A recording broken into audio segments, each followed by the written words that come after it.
Finally po, ipalalabas na siya sa June 12. Napakaraming taon ang inantay namin para ihatid sa inyo yung balita na here, it's finally going to be shown.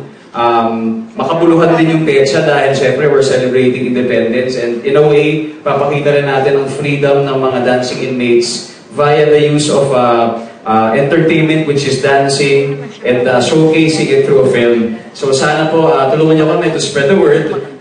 Gusto ko sana namin hanggat maaari marami pong makapanood ng movie. It's showing in all SM cinemas throughout the Philippines. Yun lang po, maraming salamat talaga. I'm so proud to be part of this film. At isa po nga napakimahalagang bagay na gusto namin parating sa inyo is that it was graded A by the CEB. Every time po nakakakuha ako ng isang movie na kasama ako, nag-graded na mataas para akong nakakakuha ng mataas na score sa teacher. And kakaiba po yung feeling. So maraming salamat po sa inyo lahat. Kuya Germs, thank you. To GMA Films, maraming salamat and Portfolio Films. Thank you and have a good afternoon. Pero yung sitwasyon nila, actually maayos na maayos. So, hindi gaya po ng ibang kulungan na nakikita ko.